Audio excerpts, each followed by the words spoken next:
Network, we're experts in small business insurance. We think through threshold. What I want. This is it, folks.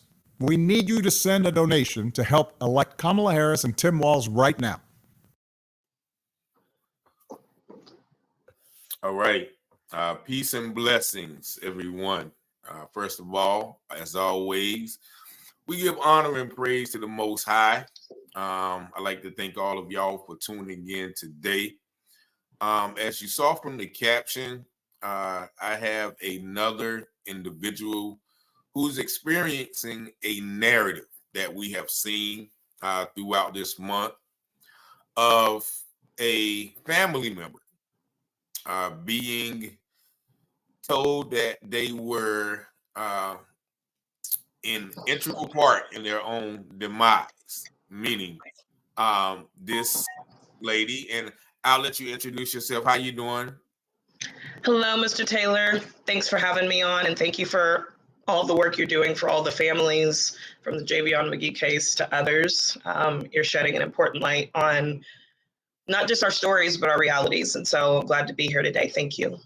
All right. Thank you for joining in. Now, so this is Marlena Christopher on April the 4th. Am I right? April the 4th, Yes, sir. 2024. Her son, 25-year-old Joshua Daniels, was found under suspicious circumstances in Stillwater, Oklahoma. Now, what was it at? Lake Boomer? Boomer Lake Park in Stillwater, Oklahoma. Boomer Lake Park in Stillwater, Oklahoma. Now, he was once again suspended in the air in a tree. And their narrative is Mr. McDaniels, Mr. McDaniels suspended himself by jacket strings, right? By jacket strings. And I'm going to show you this quick picture, if I can pull it up real quick, on how they stated that this is the jacket. And I think I can share this real quick. Let me share this. And you will tell me if this is something that looks like someone could do that with. Now, this is the jacket. I hope you guys can see that. That is the jacket that they're saying that Mr. Daniels suspended himself in the air by those strings. Now, also, I want to show you the particular tree. If I have it here. All right, let's go back here.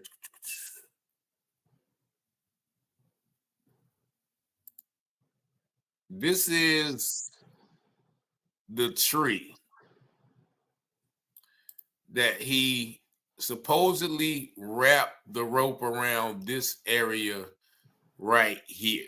So I think, we know this narrative has been a narrative that we have seen for quite some time. So what I'm going to do now is I am going to play the quick intro and let Miss Christopher give you the details leading up to the night that she found out what her son supposedly did. And also, she's going to give you some information on all of the information that she's uncovered throughout her search for the truth. So y'all stay with me. Y'all like the video, share the video, and we'll be right back in about a minute. From local stories to Wayne County news, get ready to dive into everything happening in North Carolina with Taylor House Publishing. Got a story to share? Shoot us an email at taylorpublishinghouse@gmail.com. If you're looking to publish your book or need some top-notch mentorship, we've got your back. Join the excitement with the one and only Richard Taylor, right here at Taylor House Publishing. Speak with Richard directly at 919-587-7782. Don't forget to smash that like button, hit subscribe, and invite your family and friends to watch. From Wayne County to the Carolina coast, TaylorHouse bring the news you love most. Tune in on YouTube, don't miss a beat. Local stories that keep you on your feet. TaylorHouse, we got the scoop. TaylorHouse Publishing. All right. Thank y'all again for tuning in. And we're going to go ahead and let Miss Christopher give us some information to, what led up to this night and what the authorities are saying about what happened towards that night and thereafter. Absolutely. So, one of the things, it's probably not necessary that I say this, but I'm going to.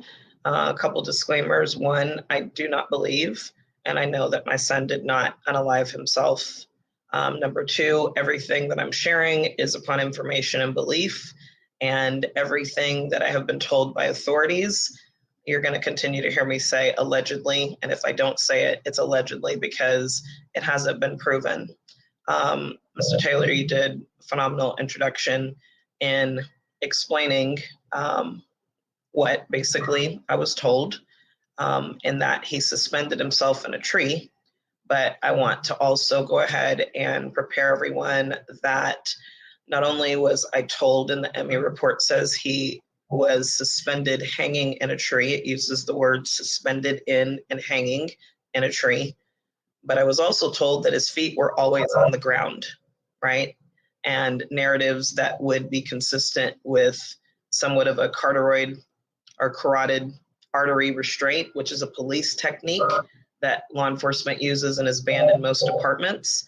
The way that it was described in the first conversation with the detective is that was more of, he caused himself to just simply pass out. It was peaceful, no huge markings, and he just drifted off to eternal sleep, and his feet were always on the ground. So that was a narrative. All right, just let me chime in real quick, because Sure. remember the interview with Sheriff Brain? That's exactly what he tried to say. Well, he just put it around, and it was just enough pressure that it was called, and he just so I just wanted to bring that in, because that's exactly what they tried to say to you. Absolutely, and I appreciate that. And anytime I don't draw the same patternistic explanations, feel free to jump in, because there is a lot of similarities. That's why we're doing this. To me, what I'm feeling like this has become is the modern day lynching narrative, right? Because our nation did, bipartisan, pass an anti-lynching act just 2 years ago in our nation. So for people that think this stuff doesn't happen anymore, because of your coverage, Mr. Taylor, we are realizing all across the nation it is continuing to happen. And now the way it's being described, it seems, by law enforcement, is these narratives where they're peacefully just drifting off into the abyss, cutting off their own oxygen. And so the Emmy report, again, says suspended, hanging in a tree. Those are the dynamics. The lieutenant that is basically the boss over the detective that did the first notification to myself and one of my other boys. You all can see here, I've got 4 boys. Yes, Joshua now being my angel son. Here, this was a picture in 2013, family portrait I took with my boys. I have 3 other sons. And so the 2 older brothers were also with me in the day and days right after his alleged unalivement. And so that was the first narrative, is that he actually wrapped jacket strings completely around his neck and choked himself. Now, language coming from a law enforcement officer about something being completely around a neck to choke oneself is completely different. I don't think that Rusty would be here today if it wasn't for the farmer's dog. He was always a dry kibble dog, because that was all we knew growing up. And so I thought the kibble. Then carotid carotid artery restraint or carotid restraint, applied pressure on one side of the neck, and then again, suspended hanging. The lieutenant did also say that he was suspended in a tree and had to be cut down. What I'm going to say is that when I speak and share things that I was told, things that I know, unfortunately, because I have dealt with my share over years, 11 to 20 plus years, of realizing another fact that many people might not know, which is in the course of certain investigations, does law enforcement get a pass sometimes to lie if they are trying to get to the bottom of the truth? Legally and lawfully, they actually can. Now, do I believe that when someone winds up dead, allegedly by self-unalivement, and the family is just trying to find out what happened to our loved one, if there is not an active, ongoing criminal investigation, do I believe that there is any legal, lawful, and appropriate reason for them to lie to family members? I do not. I don't know who's watching. I know a lot of people have reached out to Mr. Taylor afterward, and so part of the reason we're doing this is I'm asking for help. So if you work in law enforcement, if you work with deceased bodies, if you have any professional training that can shed light on the things that I'm going to discuss, the things that have occurred, please reach out to him. I'll share an email address that Mr. Taylor, if you don't mind putting on the screen, people can reach out to me. We're asking for help to be able to further understand the dynamics that have occurred. And so when I speak about them, I'm going to say allegedly because it has not been proven. And if I'm given 3 different accounts on how my son was allegedly found that don't match each other, then obviously we have a concern. Now, everything that I say, because I have dealt with inconsistencies from law enforcement on a legal, lawful level and on a abuse of power, injustice, corrupt level for many years, I do appreciate our law enforcement and society. I don't want a society without it, but I've learned always be recording. I live in a one-party state, state of Oklahoma. Texas is another state. About half of our 50 states are one-party states. And what that means is you can record conversations that you're a part of without notifying the other parties. And absolutely from the notification at our door, I recorded everything. So, all right, Marlena, real quick, because I don't yes. want to get off track. Josh, your email is what now? Justice for Joshua? Yes, so it's justice, the number 4, Joshua, Joshua, James, James, at proton.me. Proton, P as in Paul, R as in Richard, O as in opportunity, T as in truth, O as in opportunity, N as in Nancy. There you go. Thank you so much. So let's get back to the original question. What did the law enforcement tell you about the day, or what did you learn about the day that your son went missing? Absolutely. So on April 4th, it was early afternoon, I would say somewhere probably between 2 o'clock-ish. I received information that law enforcement was looking for me and needed to speak with me. And at some point, they did approach the door. My case, very similar to the McGee family. It was my local law enforcement. I'm not going to mention where I'm actually located, but my local law enforcement was sent by Stillwater PD to make contact with me as the identified next of kin by my son's girlfriend to be able to make the notification. And I'll just say after some time, basically, as I kept asking questions through the door to try to figure out why they were there, even asking, are all of my boys okay? And when I would ask that question, they would be silent. And so I was really concerned. But one of my sons that was living with me at the time came home, and he had done a Google search. So I don't know if you can put it up on the screen, Mr. Taylor. He did a Google search to check in 2 cities where 2 of the boys that we had not talked to, the brothers, my sons, were, just to see if anything was in the news, because we didn't understand why police were here and would not leave. So that is when we saw an article that said, body found at Boomer Lake Park And when my son saw that, he came into the room that I was in and said, "Mom, I think you should take a look at this."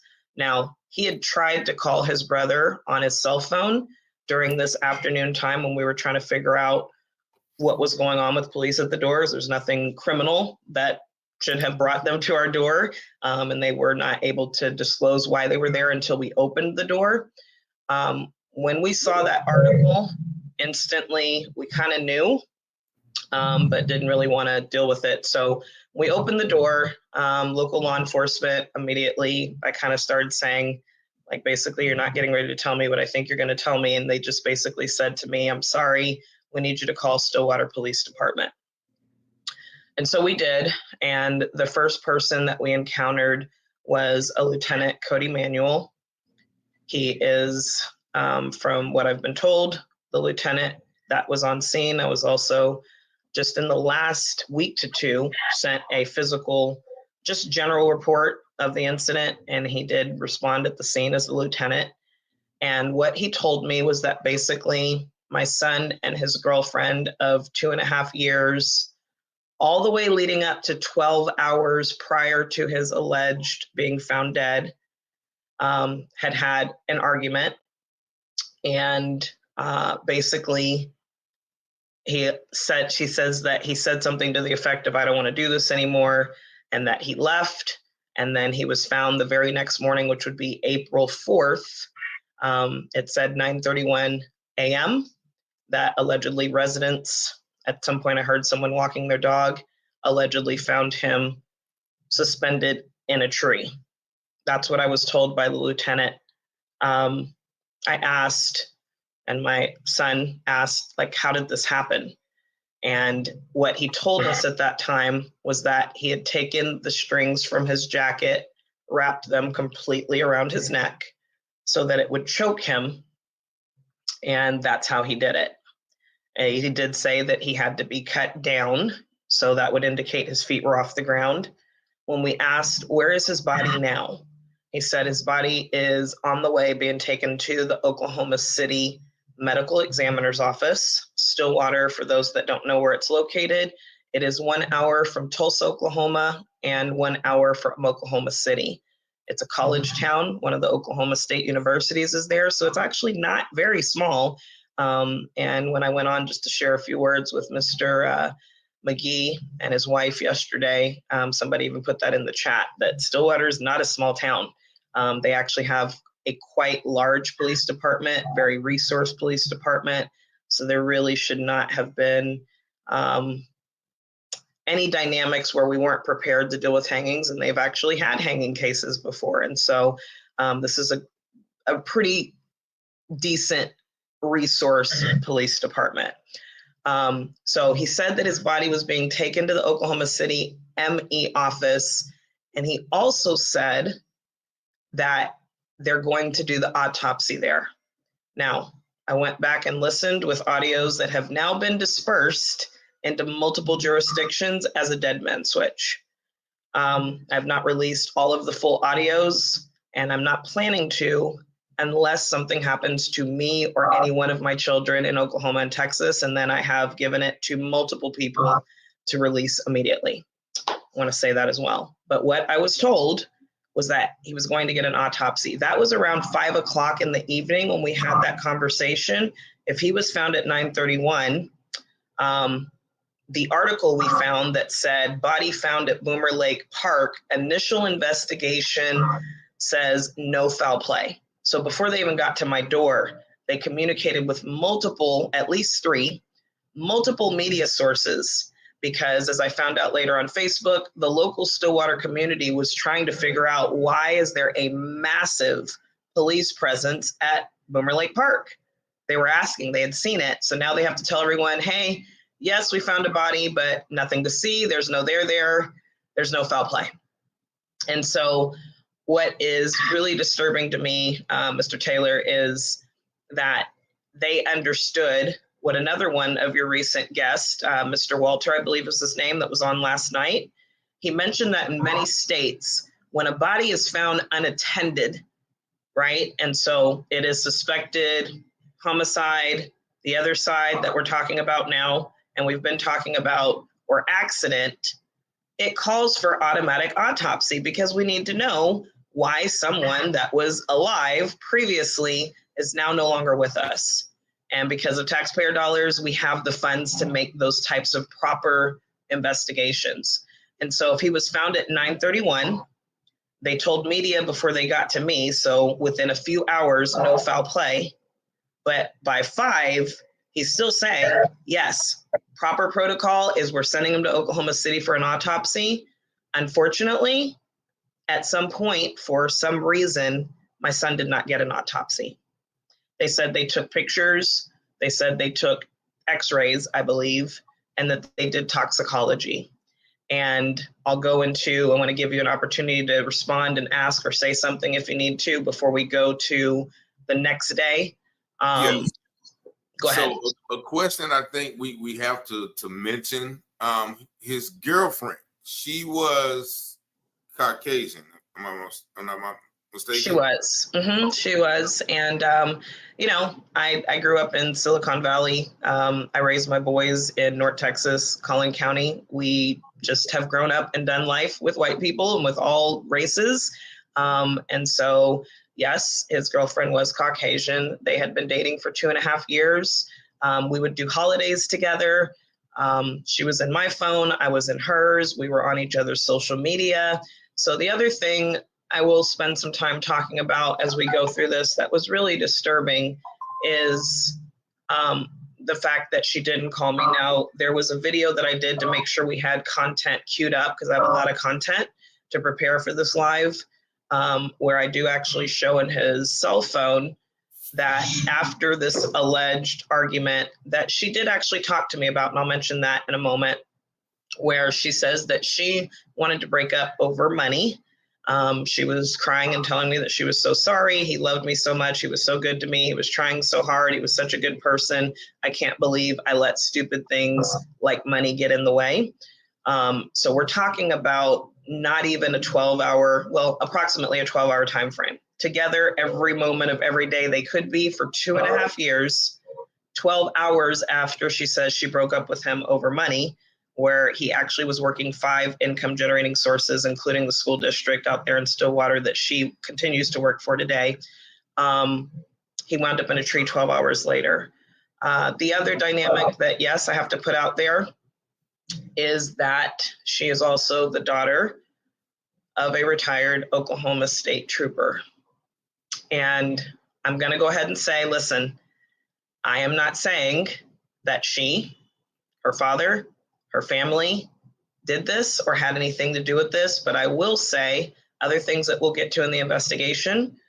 Trained professional ears will hear, those that know the law in law enforcement, attorneys, anyone else that understands how things work when someone dies, and even just the general public.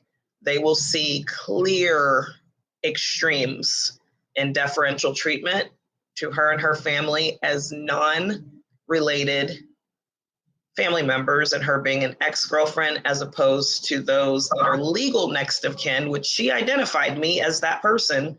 So there's a different set of laws and dynamics once someone passes that go into play when someone is unmarried and they've just had a breakup with someone that basically was a significant other 12 hours before they were allegedly found hanging in a tree.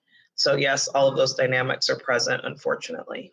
And when there was a little bit of strange behavior, afterwards with them, allowing, you to get his property and things like that. We're going to get into that later, but let's go on into the next day when you got the news. So what did you do and how did that proceed from the first day that you found out? Sure. So I'm going to start with how the morning went. I want to back up and mention just a couple of things too, just for other people to think about if you're dealing with the situation and loved ones had apps like Life 360, or I'm going to suggest that y'all get it. Take care of your people, stay in touch. It was actually Joshua's idea that our entire family get on Life 360. This had been for at least a good year prior to his passing. He never turned it off. And it basically is an app that will show every family member, every single family member's location or whoever's in the circle at all times. And so one of the things after we were told that his body was being taken to Oklahoma City, honestly, y'all, we didn't believe it. We wanted to go see his body. Like, are we sure this is him? Do y'all know? And they said, we're sure. We will give your information to the ME, but here's their information. You can call them. Initially, me and one of my sons was going to drive to Oklahoma City that night, but it was about 2 hours away. We were going into the dark, and we were also concerned because there had been news reports that Joshua's youngest brother, who's on social media a lot, would actually find the report without us telling him. So we decided to go in the opposite direction to Texas, Dallas-Fort Worth, to make sure that we could notify family first. And so the one thing I'll say is that when my son came home before I opened the door for police, and he called my son's phone, his phone was still ringing late afternoon, hours after he was found that morning, okay? I remembered that his phone rang in the afternoon, hours after his alleged unalivement, and we tried to call his phone again that night when we were en route first to Oklahoma City, and then we turned around to go back to Texas. When I was recording to see the phone ringing, they realized probably should have turned the phone off, and finally at that time, it actually wasn't ringing. So notified all the family. Let's get to the next morning. The next morning, because I had actually had some interaction with the girlfriend, I guess I'll cover that part that was strange from the beginning. The day that law enforcement was at the door and wouldn't leave, I did a panic post on Facebook, a live saying, y'all, there's law enforcement beating at my front and back doors. I'm going through some other civil dynamics, and so I thought it was related to that. I didn't know what was going on. I had noticed the 2 days prior to my son being found, because again, we're connected on social media, that her Facebook account was watching my every story. Many of you may not know Facebook. If you do a story, it shows the people that are viewing it. If they're friends, you'll see their pictures pop up. And I didn't know why, for the first time in 2.5 years, she's watching my every story. When I did the panic post on Facebook, I got a message from her Facebook account that said, I saw your post about police. It's about Josh. You should talk to them. And immediately I responded with the girlfriend's name and said, girlfriend's name, what is wrong? What's happening? Is Josh okay? I didn't get a response. So then I go for probably about another 30 minutes to an hour. At some point I had attorney assistants to respectfully but appropriately address the police at the door. And so the police had left, right, based on instruction of the attorney that I had on the phone. We've always believed that sport has the power to change lives. It's happened here for decades. And I then got a message from her that says, they didn't want me to tell you yet. Police didn't want me to tell you yet, but they're going to come back. And what I found out later was that she was actually in police. I don't even want to call it interrogation because it wasn't. They believed everything that she told them from jump, basically. But she was basically talking with the detective on the case, Detective Rachel Bruce. And so she tells me, one, they didn't want me to tell you yet, but they're actually coming back to the door. And so I was a little bit confused about that, as if she was in interview with police and they didn't want her talking to me, why police would now be saying, message her account and tell her that we're coming back to the door to talk to them then. So after all of that happened, naturally I text her and said, actually I called her and she just texted me back, I can't talk tonight. It's been a hard day. Basically maybe we can talk tomorrow. So let's get to tomorrow, April 5th. Wake up that morning and immediately we drive and head off to Oklahoma City. We want to see Josh's body. We want to make sure that it's him because we could not understand in any way how this could possibly be him. We had just taken a family weekend spring break getaway, myself, My youngest son, so his youngest brother, who was 19, wanting to get away for a weekend in Destin, Florida with a friend. I put out to all three brothers, hey, y'all go with me, right? And Joshua normally wouldn't have been the one to respond because, you know, he was very much into his girlfriend, like she admitted. They spent a lot of time with her family, her friends, traveling, shopping, or he was working. That was basically what happened. They made sure that they were there for birthdays, holidays, Mother's Day. But other than that, it was kind of her schedule. And, you know, they were very much in love. So, you know, he's grown. I respected that. And I was surprised when he said, you know what, I want to go. I had invited both of them. She decided she didn't want to go. And honestly, he had told me she wanted him to stay working over the break, his other 4 jobs, when the school district was out for spring break. But he decided, no, I want to spend some time with my family. I'm going to go on the trip anyways. So we had a great time for that weekend. We left I want to say it was the Friday before, returning early morning hours of March 19th.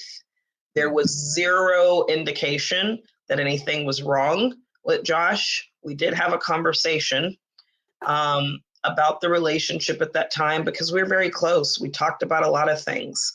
And the one thing that he did tell me is that as much as he loves her, he realized that their values, their priority systems were very different. Josh loved nature, right? He loved people, he loved family, and he was getting to a place where he wanted to spend more time with us as family.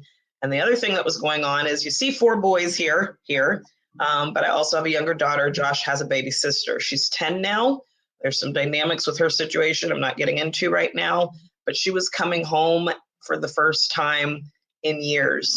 So in the days leading up to literally his very last text message to me on March 31st, which was Easter Sunday, the first day we were supposed to be with her, he couldn't wait to see his baby sister, right? And so there was zero indication this could happen or that he was in a bad place. The only thing he said is, I realized that she puts on high priority money and I'm going to constantly stay on the hamster wheel working. And I want to enjoy life. I want to enjoy family. Not that he didn't want to work. He was very responsible, but that was becoming an issue. So even when the lieutenant told me they had a fight and an argument, I already knew it was about money because my son and I had just talked about it. But what I would also say is that this was the first time in 2.5 years that I saw if he was starting to, I don't want to say get over her because it was also clear, I've got the phone now, they still very much were in love and in relationship. They also had some other plans. They were going to be moving into a house from the apartment they were in. All of this is days leading up to this.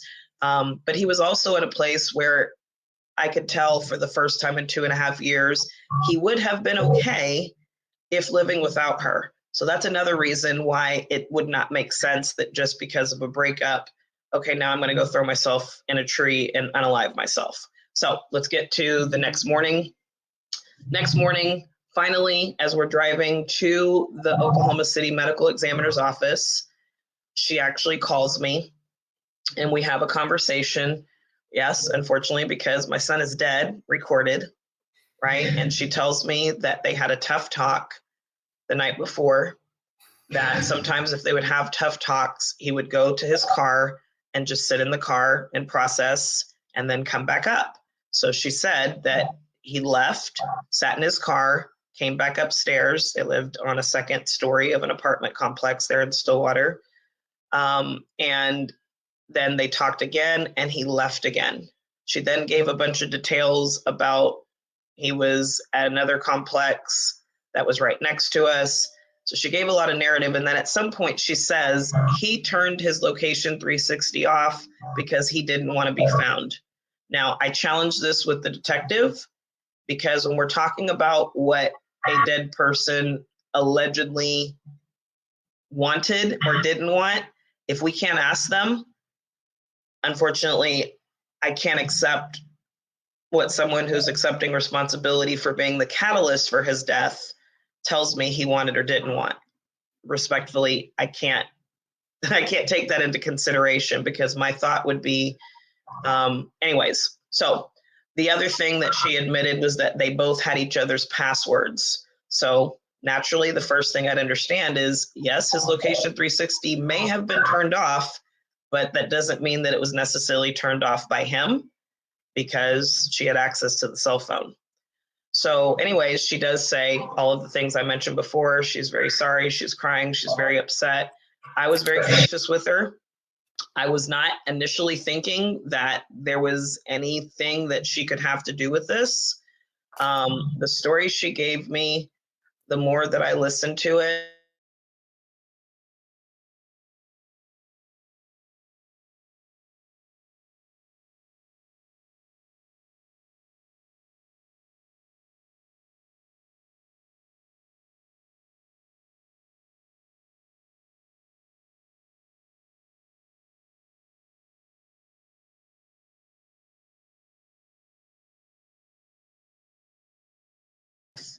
she said that he had just gone on meds 2 months prior because sometimes he would get really low, and she thinks that the medicine gave him the ability to go ahead and go through with that decision. So one, what that says to me is he didn't mention that at all. And my son did actually talk to me about everything. There was no indication. I did a content video last night that we'll get into if we have time, showing all of the things that he was doing literally the day, 2 days before appointments he was setting for the 9th, which was 5 days. All of this was not anyone that is even remotely thinking about going anywhere. Y'all, he was fully functioning, fully moving forward, excited about life, ready to see his sister, wanting to, yes, spend more time with us as family as well. Not happening. But the other thing that said to me is if you happen to be the only one that knew that he was low enough to have to be on meds, some of the other things that came out in the conversation was, even though she did a video on Facebook when they moved into that apartment in July of last year, 2023, saying, we're so excited, we're in our new apartment, they had hands-on keys. She said, we both worked so hard and saved for 2 years to get here, right? The vehicle that he had, it was her old vehicle. It had stopped one time, so she went out and got a new one. He was paying her for it. I now have evidence through his phone about car payment, about insurance, and him being the primary holder on the insurance. Her even making a statement about an insurance payment coming through their joint account from his personal account. So they did have separate accounts that his money would go into and that he would deposit into the joint account for rent. Somehow, again, that vehicle was left in her name. The apartment was fully in her name. And these are the things I find out in this conversation for the first time when I say, okay, I know this is difficult, but yes, we'd like to go get his things. And because his name is on it, I'm sure that won't be a problem. And she says to me, oh, his name is not on the apartment. And by the way, I've gone to my parents' house 3 hours away. I'm not there, so you can't have access. So this was very concerning. But I gave her grace, and I just said, okay, when do you think you'll be coming back? She says, well, probably next week. And I said, well, can you call me? Because she started to kind of cry and get upset that, there's some things I might want to keep. And again, they've been together for 2.5 years. I said, I'm not looking to take everything away. I know there might be some sentimentals you want to keep, but I'm just going to ask that we can go through his stuff together. Can you call me when you're back in town next week? She said, sure. She agreed to that. And she just kept saying, I'm sorry. I'm so sorry. And I couldn't say it's not your fault because she just told me it was her fault, right? If the story she told me was true, she just told me she realizes she did this. 12 hours later, he winds up in a tree. She said that she went to sleep, went to work the next day, and he hadn't come back. In the content video I did last night, we'll go over those last texts. I do not show her name or her number. I'm not trying to be malicious, and I don't want any form of doxing or anything like that on anyone involved in this case. But ultimately, with that being the circumstance, what I said to her was, I don't believe you thought that this would happen, right? I asked her, if we have a service, do you want to speak? And she says, I want to be there. I don't think I want to say anything. And so again, it was a very cordial, but obviously mutually emotional, difficult conversation as we're talking about the death of my son, and for her, the death of her boyfriend of 2.5 years. Now that conversation happened while you were on the way to Stillwater. Correct. On the way to the Oklahoma City Medical Examiner's office. That's right. So what happened when you got to Stillwater? So as soon as we pull into the OKC Emmy's office, we actually pulled into the wrong parking lot. And there was a gate there. And it's like, as soon as we pulled up, the phone rang, and it was the medical examiner. And we had mentioned that we're actually here. And they were like, okay, well, you have to go around a different way. And actually a vehicle pulled up that was with the Emmy's office and also told us to go to a different parking lot. So we went to the different parking lot, and now we're sitting in front of the building. I have a YouTube reel that's showing the front of the Oklahoma City Medical Examiner's office, because that is all that we got a chance to see once we took the 2-hour drive to get there. We talked on the phone. Again, phone call recorded. This was the third phone call. First was the lieutenant the night before. Second was the girlfriend. Third is now Oklahoma City ME. So I talked to the medical examiner, and they say, yes, we have your son's body. He's ready to go. Basically already bagged and tagged. This is by 1:30, 2 o'clock in the afternoon the next day. So, we're talking. This is where I'd talk about what I liked in my first box if I hadn't already been using them since the beginning of the year. Cook Unity is the first chef-to-you meal delivery service made up of 70 chefs. Every week, award-winning chefs make hundreds of globally just over, somewhere in the 24 to 30 hour range, okay? And so we say that we want to come in and see him. And she explains that the Oklahoma City Medical Examiner's office is not set up for public viewing. And so we can't see his body. And so, of course, I asked the same questions. How do you know it's my son? Are you sure? She explains that he was ID'd because he had his wallet on him. He had his wallet on him. And so basically through his ID, his driver's license, and his fingerprints, that's how they ID'd him, and they know that it's him. So then I asked her what happened. She says that he was allegedly hanging in a tree. She tells me that though they didn't do an autopsy, they took pictures, x-rays, and toxicology, and that he's ready for release to a funeral home. She tells me that he had on his body a wallet, a vape, keys, and his cell phone. 4 items. And she mentions what the detective in the fourth call I'm about to go over also mentions are things that would be returned with his body to the funeral home when they pick him up, except for the cell phone. She did say the police retained the cell phone.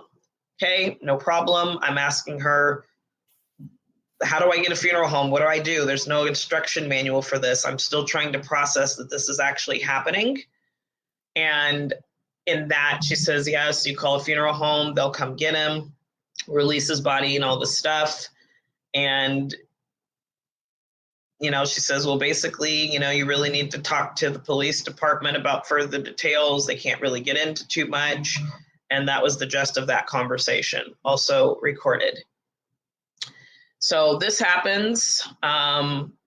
He's basically bagged and tagged, ready to go. Nothing to see here. Not even an autopsy. Have someone come pick him up. So y'all didn't get to see him at the medical examiner's office? We did not. They're not set up for public viewing. I'm starting to hear a lot more and more nowadays that what is happening is people are not traditionally getting a chance to go into the Emmy's office and see their loved ones. They're asking that funeral homes pick up the bodies and then family can view them there.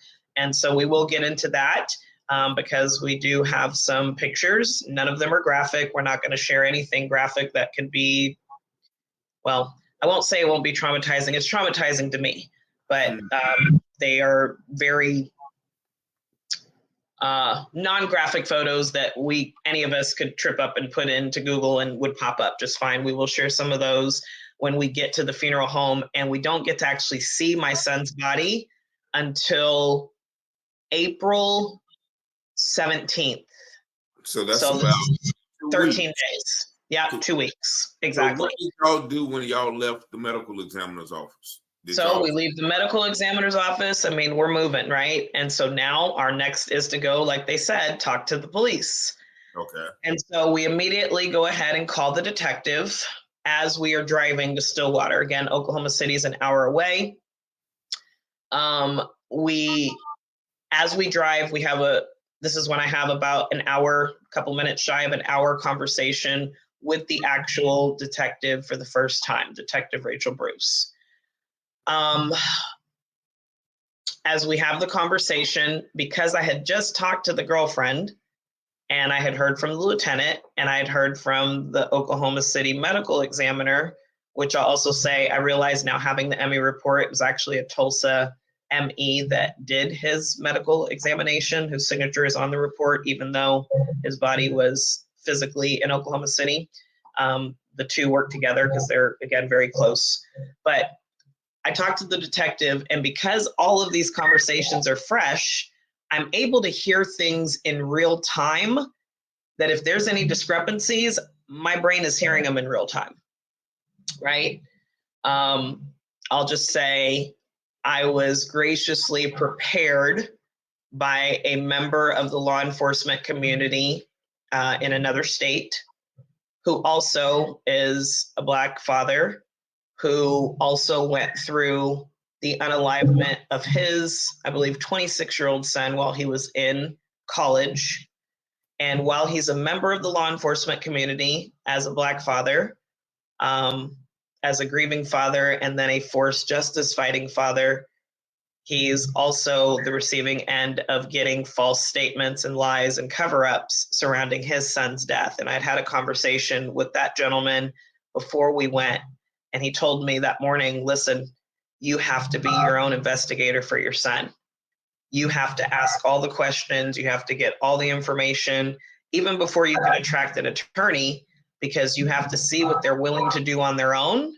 You have to see what they willingly provide, and you have to see what they cover up. And so even though I was grieving, graciously, I had this angel of a father and member of law enforcement to prepare me that you're going on an investigation mission. You're not going as a grieving mother because you're probably going to get lies. And so I'm forever grateful to that father for telling me the mind space I needed to be in when I went to go try and see my son. And that's the only reason I have the evidence that I do. Because otherwise the grief, just like so many others that have spoken, you're not thinking about all these things. Unless someone tells you, stop crying, pull it together, this is what you've got to do. These days and these hours matter. So focus and get it done. So now I'm talking to the detective, and she tells me some of the similar story. They had a disagreement, an argument. He said something to the tune of, he can't do this anymore. It wasn't even the same thing the lieutenant said, but I guess they have to throw that component into a compelling story in there. And that allegedly 12 hours later, he winds up found dead. But she gives me a different account. She tells me, don't worry, he didn't suffer. It was very peaceful. And that basically he cut off his carotid artery, or carotid artery. I'm probably saying it incorrectly. If you all Google it, I'm sure you'll be able to find what I'm talking about. But she says basically he used his jacket strings to give enough applied pressure where he could stop his breathing, and then basically just lean peacefully into his death. And of course, there's a little bit of laughter as I say that, because to me, it doesn't make sense.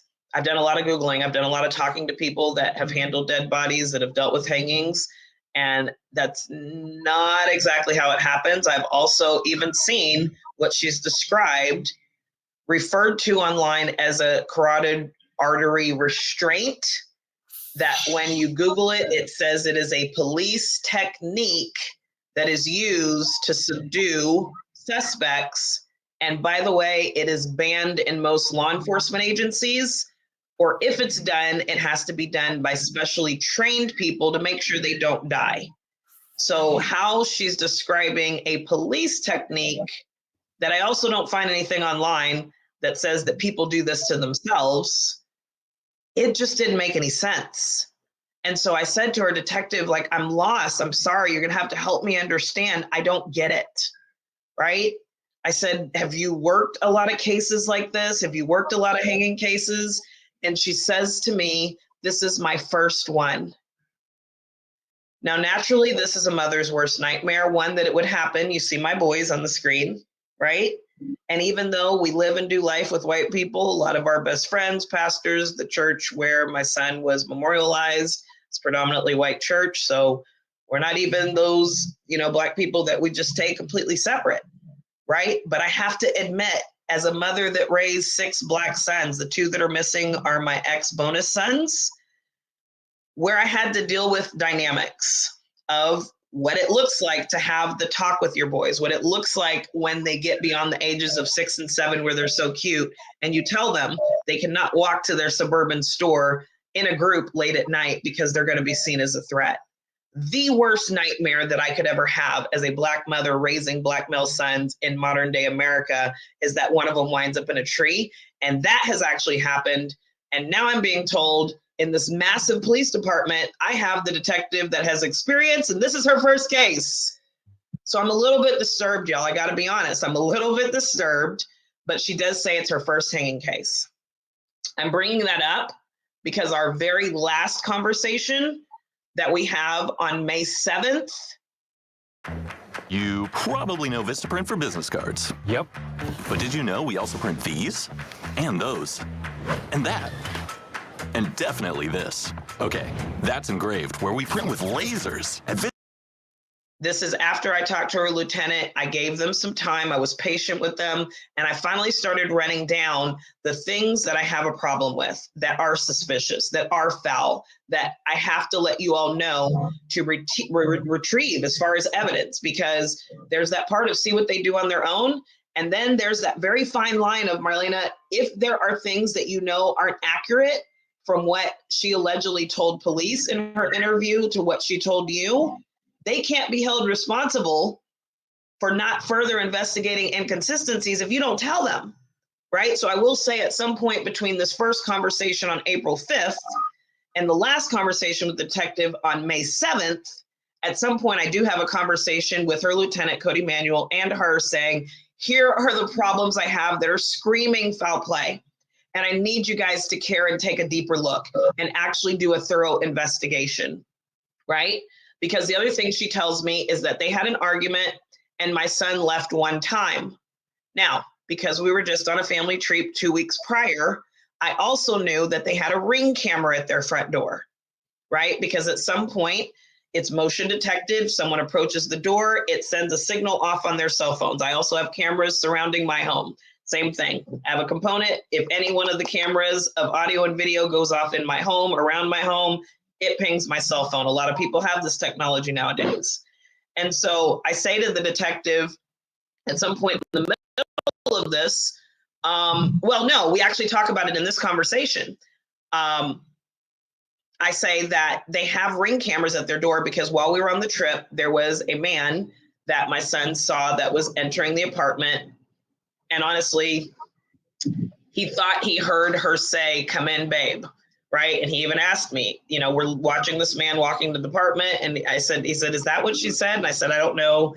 And so I do see where he texted her about it. Like, who was that? She said it was a maintenance guy. But that clip is still actually physically in his cell phone. And that's consistent with the detective told me. She said that he left one time. And she said that she has the video clip from the door. She says, yes, they both had passwords to each other's cell phones. It's an app in their phone. Once you save the clip, it's in the phone forever. That clip from the man entering the apartment while we were on our Florida trip is in my son's phone. The next clip that she says on audio was taken by her and in his phone is not in his phone. So this is a part of evidence destruction, or just full-blown lying to me and saying that she has something that would be perfectly appropriate for her to have because she gets the wrong answer from the girlfriend, but she didn't decide to keep it. And she tells me that, yes, she did keep the Ring camera from the last time my son walked out leading up to his death 12 hours later, which most people would agree is important for law enforcement to have if that technology and recording exists. She tells me she has it. In that conversation, because I had talked to the girlfriend, I asked her about 3 different times, are you sure he just left once? Oh yeah, I'm sure. And again, if you have the video, then I'm knowing in real time, either the girlfriend's lying or the detective's lying, because both of their stories with the presence of video camera at the front door can't be telling the same story. Again, he either left and sat in his car and came back up, which would mean he left twice before he was never seen again prior to the tree, or he left once and was never seen again. But now within 2 hours, they have now given me 2 different accounts, maybe 2 to 3, 2 to 4 hours. They have now given me 2 different accounts. So already I am a little bit on alert, because if there's video, this is not difficult, people. The story should be consistent. The detective also tells me that they talked to her. She provided the bottle of the meds that allegedly he was on. I will tell you, when I got that bottle back, it was full. I will tell you, in my son's phone, there's mention of appointments for a dentist, for a family physician, because he also had a fever the week before and missed school. There are things in there about filing and his tax return being accepted within 24 to 48 hours, his federal and Oklahoma tax return being accepted. He had just filed. Another medical appointment he had scheduled for April 9th that he had reset days prior. Okay, so all of the things of what was actually going on is in his phone before and after his death, all within 5 to 7 days. The one thing that there is no mention of is any kind of doctor for medicine, because he got low and there's a problem. I also went through all of their text history, every bit of text history in the phone. There was no indication of him ever getting low. The only thing is they decided to get a dog around Thanksgiving the previous year. That was their child together. They were dog parents. And maybe there were some times that she was frustrated that the dog, was a puppy and doing what puppies do, and he didn't take her out enough. I mean, that was really the only indication of any kind of real problems. And they both would go get dinner. They both would clean up. They both were working. They would, transfer funds. There was nothing that indicated, hey, it's going to be okay. If anything, there was some indication of her moodiness, even saying, thanks for being patient with me. Sorry, I was out of it. Nothing anywhere that says my son was in a state to unalive himself. I'm going to just take a breath, because I know I've shared a lot. I don't know if there's anything that you want to ask or bring up, or if I can continue through that conversation. Anything showing up in the chat, because I can't see the chat. Well, yeah, the chat, they're definitely engaged. Shout out to the people in the chat who are engaged and watching. Make sure y'all share the video and like the video. I really appreciate y'all, for tuning in.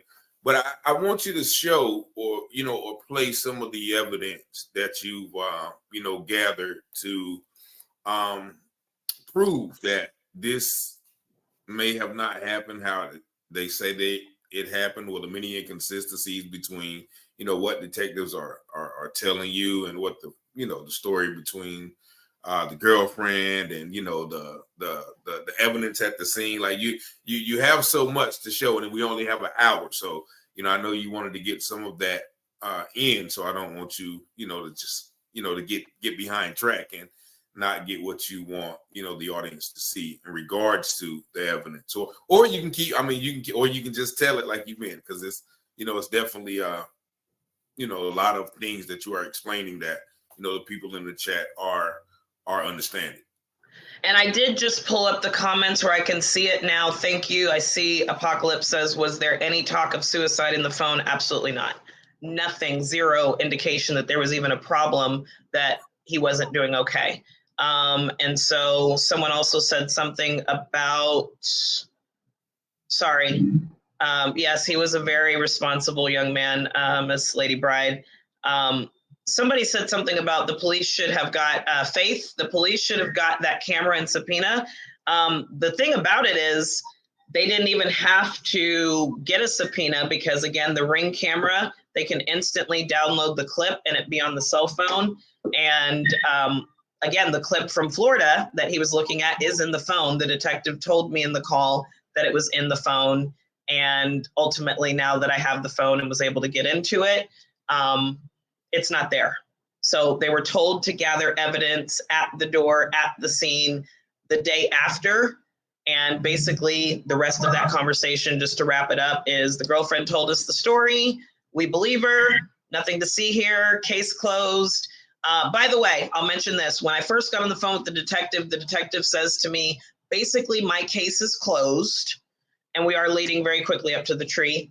My case is, basically my investigation is finished. Okay, is what she says to me. She told you that first. She says literally, she says the investigation is finished, but the only reason the case is not closed yet is because it's awaiting the ME report, and they can't officially close the case till they get the report from the ME. And I said, fabulous, right? I just talked to the ME, they're done.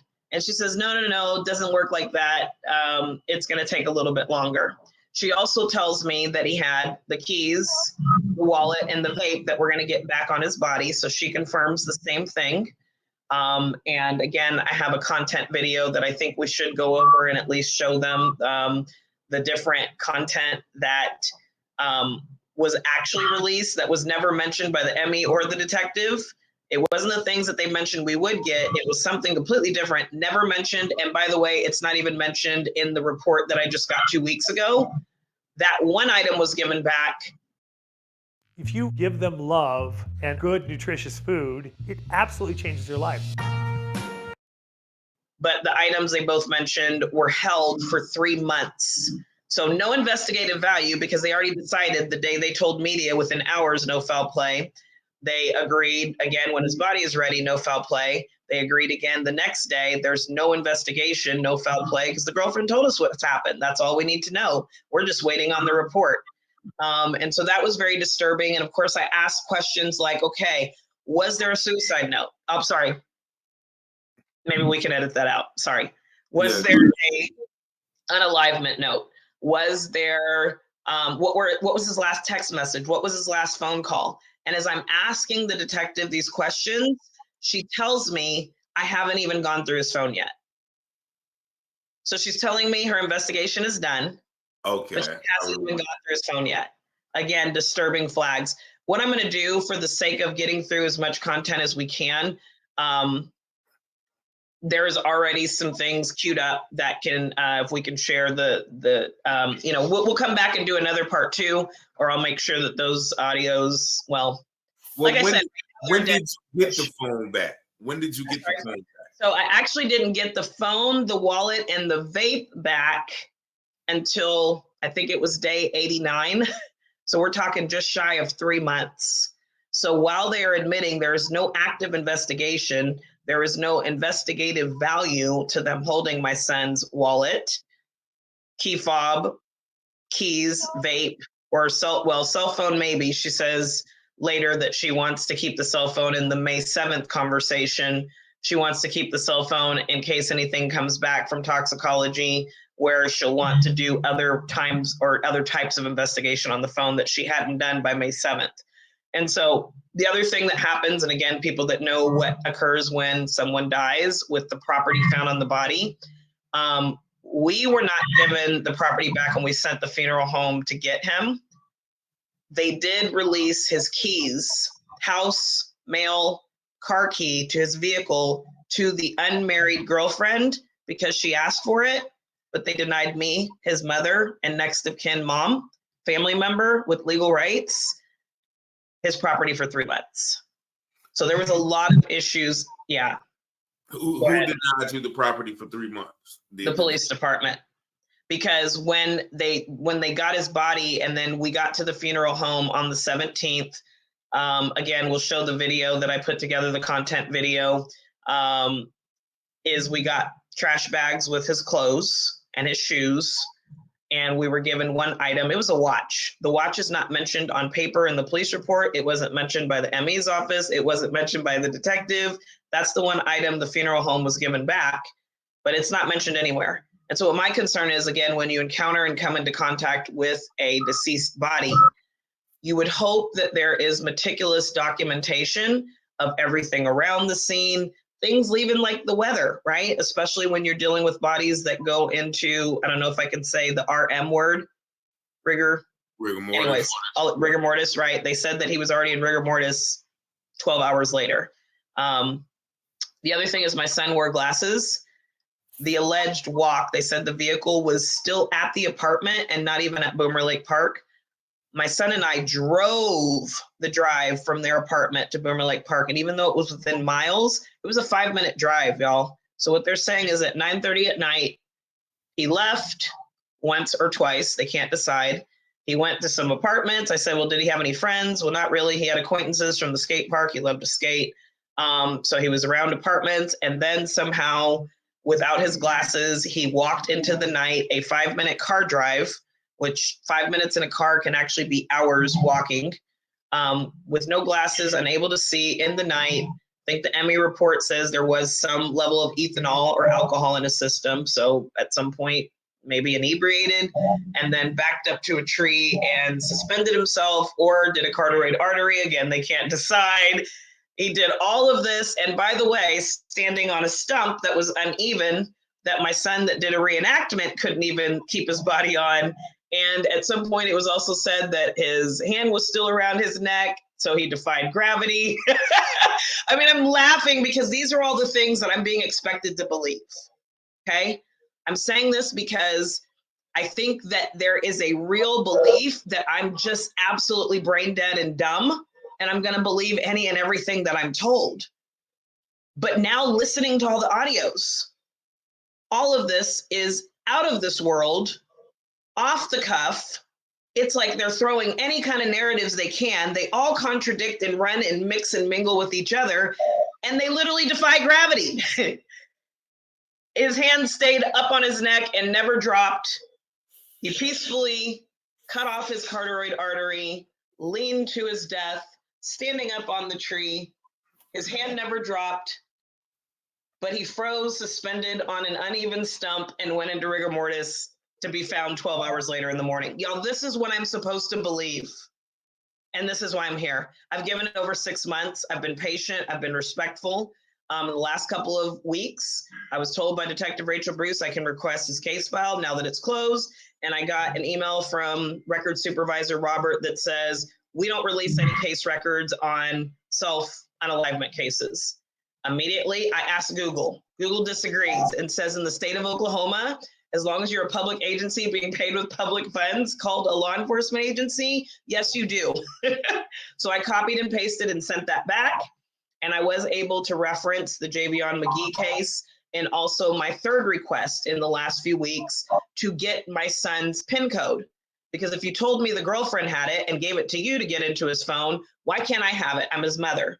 I told her we went on a trip 2 weeks before. There's lots of memories that now I get to enjoy because I can get into a cell phone. So they finally gave you the PIN code? They finally gave me the PIN code just in the last 2 weeks because of your coverage of the Javion McGee case. The other YouTubers, you know, everything that's been coming out, the public, everything that y'all have been doing, all the attention around it, where immediately there had to be transparency. Well, some level of transparency and accountability in that case. I was able to reference the fact that, you know what, I am now realizing, and it has been painful to me as a mother to see, because the public went crazy and said, we want answers with Javion, it's been very painful for me to see them get timelines and actual somewhat investigative work done, autopsy done, and it's now telling me that the things I've been asking you all for without going public on you in a massive way were reasonable. They are all a part of reasonable police investigation when people are found dead. And so I was able to reference that and say, for crying out loud, this is my third request. Since I've picked up his items, can I please have the PIN code to my son's phone? And they actually gave the PIN code. And that's when Detective Rachel Bruce said, and you can request the case record, because I had also previously requested the case record. I had actually called their records department. This was within the first week to two. She said, you can get at least the initial sheet. All you need to do is send me an email. I'll shoot it back over to you. That didn't happen. So I have written and audio evidence of all of this, of being stonewalled and stymied and not given even the most basic information, because the bottom line is the way they're looking at me is fine. We don't have to give it to you. And if we don't, you and what army is going to make us? That's basically the approach that they've taken. And so when I responded to the detective saying, actually, here's the code, Oklahoma code, that pertains to the release of records to the public and family members, right? It does say specifically that dash cam and body cam can be requested, although, yes, they have the right to redact any pictures that would show the deceased body, right, for their privacy. Okay, fine. So once I send that back and say, I'm sorry, that doesn't work for me, I need my son's case record. Okay, case is closed. You have no reason to hold it. They finally come back and say, okay, there is just under 8 hours of dash and body cam footage. Because we need to redact, it's going to probably take us about 12 hours at $30 an hour, I think. And so we estimate it's going to be $350. Y'all, I'm a single mom. I'm dealing with a lot of different dynamics. And most of you, like me, probably don't have a just in case when your 25-year-old son winds up in a tree fund to pay all these fees. So I haven't been able to do that. It's $350. I would like to get the dash and body cam, and that is the amount of money that I need to do that. So the dash and body cam for what though? When they found the body? This is when everyone responded at the scene. And so how many officers were there? So there was 8 sets of eyes that are mentioned in the report, because one is like, I don't know if it's EV1 or EV3. I believe it actually might have been a drone. And I can get into that later, but there was actually 6 different officers and medical examiners, basically 8 sets of eyes that were listed. And yes, I do have those names now.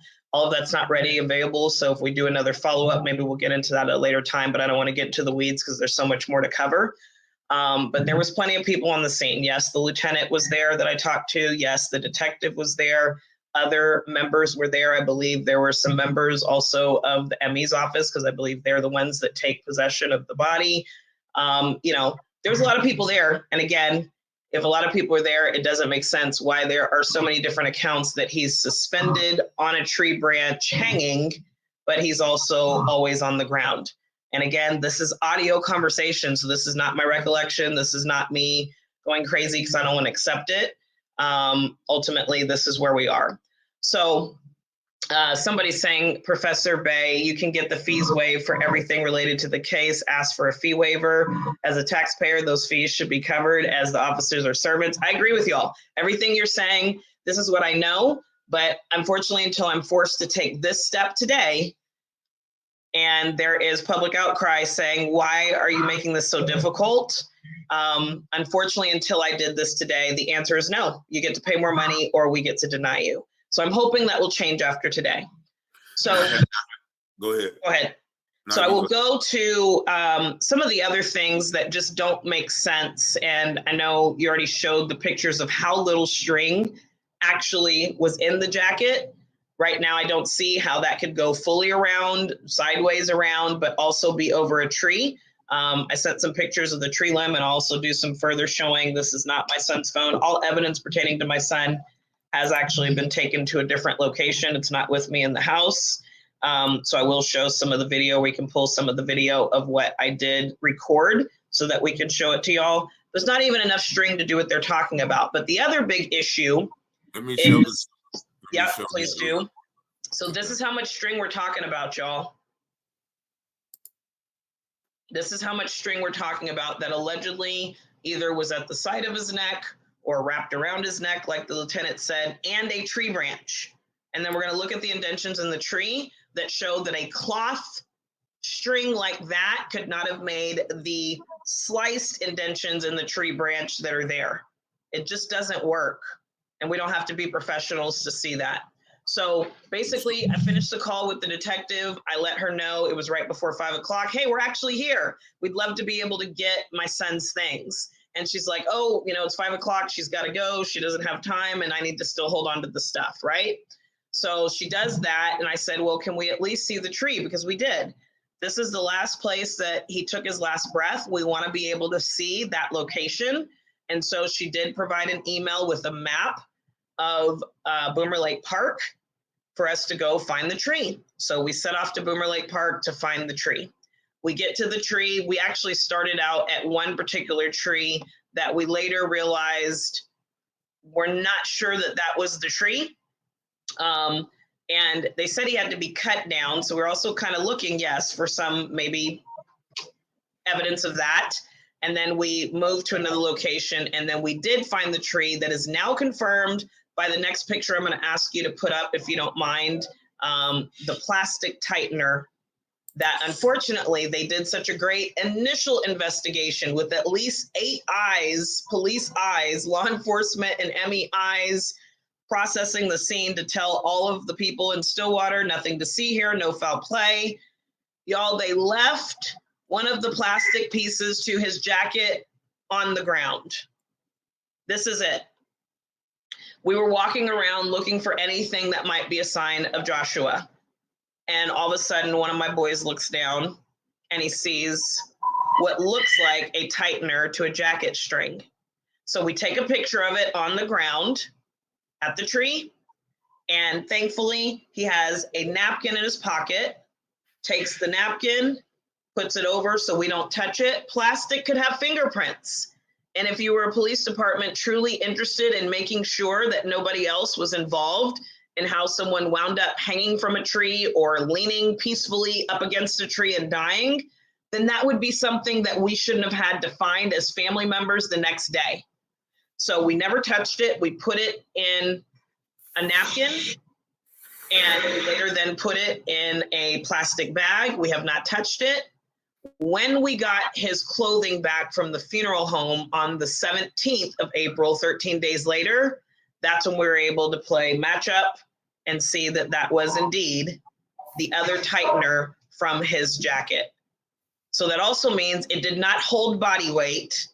It didn't hold on a branch that didn't have enough strings. If it would have held, it was left on the ground with the presence of 8 law enforcement officers allegedly doing an initial investigation to feel confident enough to tell media, hurry up and tell everybody there's nothing to see here, there's no foul play. Did you ever alert them to the fact that you found that there? I did, and there's actually a conversation where I finally, again, I give it weeks, I'm patient, I finally have a conversation with the lieutenant on all the discrepancies that I'm struggling with, right? Because I finally realized, Marlena, you're letting them do what they're going to do, but they've told you they're doing nothing else. So you have to tell them specifically, if Houston, we have a problem, Houston, we have a problem. And so I said to them, first of all, I struggle with the fact, I told the lieutenant one day when I called him for the detective, this was when we were winding up our conversations and I just couldn't do it anymore. I said, detective, I have a problem that you guys have this big, massive, beautiful, highly resourced police department, and you put a one-time, first-time hanging detective on my son's case. I'm struggling with that. So the next conversation that I have with her, after she's now heard from her lieutenant, she says in our last phone call on May 7th, oh, I've done tons of hanging cases. So all of a sudden, first recording says you did one. Last recording on May 7th says you've done all kinds. I mean, you are the hanging expert for Stillwater PD. Make it make sense, right? The other thing that I mentioned at some point in a conversation with the detective is I said, detective, you guys did such a thorough investigation at the tree that you literally left the plastic part to my son's jacket, the tightener, on the ground. No, we didn't. Yes, you did. No, we didn't. Yes, you did. I have it. Okay. I don't know if I actually said to her, I have it, but she's trying to dispute something that I clearly have. Right? We have pictures, date and time stamp. There's things called metadata on all electronics that will prove date, time, location that a picture was taken. We had it the day after he was allegedly found dead. So yes, you all left it there. To me, bare minimum, that's negligence. That is showing what we felt this entire time is that you do not care. Black body down, bagged and tagged, come get your loved one or whomever, body found. They haven't even updated their reporting, quite frankly, to even say man found. Now, there was some other men that have been found in Stillwater that at least got upgraded to man's body found. He still hasn't been humanized by Stillwater PD. Let me look at this article real quick because that shows the lack of interest in this case. Let me see. So this is the article, if y'all can see that. It's very vague. On Thursday morning, officers at the Stillwater Police Department responded to a call for service regarding a found body in Boomer Lake Park.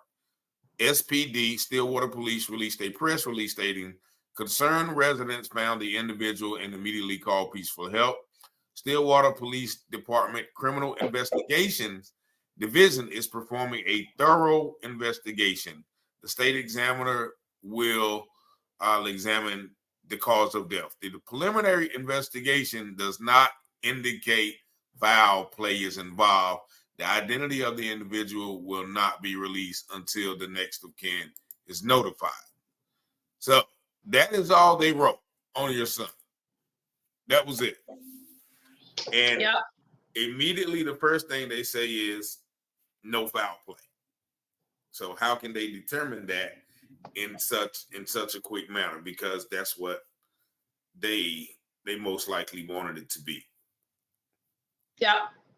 So this is really, really, and again, I tried hard to give everybody the benefit of the doubt. There was a lot of suspicion that came the next week. I had talked with the apartment complex to be able to gather my son's belongings. Again, there's a lot of affairs you have to wrap up, even things like social security numbers that you have to give the funeral home for a death certificate. What is it going to be buried in? His grandfather, my dad, had given him some pants that he really liked weeks before. We wanted to get that stuff. And so even though she was allegedly 3 hours away with her parents, recovering fine, I had called the complex, and there was actually someone there at the complex that said, no, your son's name is not on the application or on the lease, but I've actually gone through this with a family member. I know how heartbreaking it is. Have the girlfriend email us and simply give us your name and ask us to let you into the apartment or give you a key. Tell her, because I wasn't trying to get her in trouble either, don't mention that he was living there. Just tell her to give you access and we will let you in. That's what was willing to be done by an employee there at the complex. And so I gave her time. The next week when I called the girlfriend back, hey, how are you doing? I'm with my parents. I'm, walking the dogs, getting through it. Okay, no problem. Said, hey, I know that you were going to come back and we were going to do this together, but we really do need to be able to get his things and move forward. I don't want you to panic. I did talk to someone at the complex. You're not in trouble. They just need you to send him an email. What? I can't believe, how dare you? And she starts hyperventilating and panicking on the phone that I called the complex that my son has also lived in since day one, that she did a video all over Facebook that said they both saved while he was paying for his own apartment before that and living on his own, right? So he was paying bills in his own apartment where she lived with mom and dad, and he was saving for them to get an apartment together that somehow, again, she left everything in her name. And now how dare I, as the mother, try to call the complex of my son's apartment to get his things because she's unavailable recovering with her parents. And she literally is hyperventilating and crying and yelling at me, and I'm not having this conversation, and she hangs up on me. Now that took me and one of the brothers by storm. Like, what was that? Right after that, we get a phone call from her mom, which would be the retired state trooper's wife. Again, I'm mentioning this only because as law enforcement of that caliber, they understand the law, and they understood they didn't have rights to his things. There was no marital relationship. There was no legal relationship. So the average person may not know this, but if you're a retired law enforcement family, you certainly know this. And she calls me and says, hi, I just wanted to let you know, well, actually, she asks, is this me? She gives me her name, I'm not going to disclose her name. She says, first of all, I want to offer my condolences, 5 days late. And I understand you want to be able to get his effects. And I understand why you want to get his effects and everything. Now is not the time for that. Okay. She tells me that her daughter is the priority. And if I want a pair of pants to bury him in, she will pick something out and make that available because I will be getting his things no time soon. This is when, mixed with all the weird Facebook activity, the delay in being willing to talk to me on the phone, the police didn't want us to tell you yet, and now full-blown panic, hyperventilating, how dare you call the complex my apartment, you can't go in, and now mom's saying you won't get things anytime soon. This is the part where I'm like, I'm convinced something is terribly wrong. Yeah. Because this isn't normal behavior. It's definitely not legal and lawful behavior. The detective in our last phone call on May 7th, when basically we had gone through the point after I talked to her lieutenant and I mentioned all the things that were wrong. I also tell them there are things wrong, like I believe I tell them at this point, she mentions he left twice. You all say he mentioned left once. So again, when I have another conversation with the detective after I talk to the lieutenant, I ask things like, where was his glasses, right? The girlfriend says he left twice. Your detective said he left once. If there's video at the door, how do we have this wrong? These types of things. Oh, and that she's a first-time hanging detective. So when I talk to her again, she fixes her answers. I've done a ton of hanging cases. Oh, you know what? I think he actually did leave twice, right? Now she changes her answers because I've told the lieutenant the things that are bothering me, right? And the other thing I asked both of them is I said, can I just ask a question? I said, I used to watch a lot of Dateline. I'm one of those big Law and Order Dateline people. I stopped watching in April because my 10-year-old daughter was with me and came home all the time. And she had one nightmare after hearing it. So I was like, no, that's it. No more Dateline. But what I've seen in every case, I don't care if they're married, if they're living together, if they're in a situationship, if any one of any couple after a breakup or a fight winds up dead within months, weeks, days, definitely 12 hours, the surviving party to that relationship is not the solo number one witness. They are the solo number one suspect. Mm-hmm. And so I asked the lieutenant, I asked the detective, can you help me understand why was she the only one that you all needed to talk to? Like, you didn't call the family. You didn't call anyone else. Immediately, no foul play. The detective says, well, we could just tell she was telling the truth because she was upset, because she was crying, because she provided us with the medicine bottle. You mean that, I'm not saying that they did this to my son. But you mean someone that might have information be connected to or involved in the loss of life of someone else, they might readily come up with a narrative and evidence to support a narrative they want police to believe, and it might not actually be the truth. That actually happens. Y'all, I have to laugh and I have to be light because these are the things that I'm expected to believe and just accept and go away. It's too bad. He's gone. Get over it. Forgive, heal, leave us alone. Don't bother us. What? That is not normal. For the ones ensuring the job always gets done, and the ones wearing many hats, Grainger offers professional-grade industrial supplies and real-time product availability. Call, click Grainger.com, or just stop by. Grainger, for the ones who get it done. There's a rhythm in the markets, in the resonant echoes of the opening bell, in the preludes leading to global elections, in the rising chorus conducted by AI. And if you want to learn to listen for it, we'll show you how. Learn more at Bloomberg.com. And I would probably invite, if we do a follow-up, anyone to come on and tell us how that's normal, but it's not. And so after I had the conversation with the lieutenant said, we don't normally show investigative photos to family, but in this case, I'm gonna recommend that she does. So I do actually set that appointment to show the investigative photos from the scene with the detective. We set that appointment, and May 7th is the day I was supposed to go in and do that. So this would have been a month and 3 days after the fact. That morning, yes, it's recorded, she calls me and says, just wanted to say, I don't think as a mother it's good for you to see the pictures. She's already told me they're not gruesome, right? That there's virtually no markings. I don't think it's good for you as a mother to see him. Again, I don't think it's good for me as a mother to see him, but I don't think it's good for me as a mother to have to bury my son allegedly suspended, hanging, or leaning to death in a tree either. So none of this is good for me, but this is the situation we find ourselves in, right? So one, she's making a decision for me against my will and what I've asked to see, because I need to understand the 3 different versions y'all have given me. So one, I don't think it's good for you, as if they're considering me at all, which they're not. And then 2, I don't think it's good for the investigation. Well, in that conversation, very quickly we go to, but detective, I thought there was no investigation. Well, there isn't.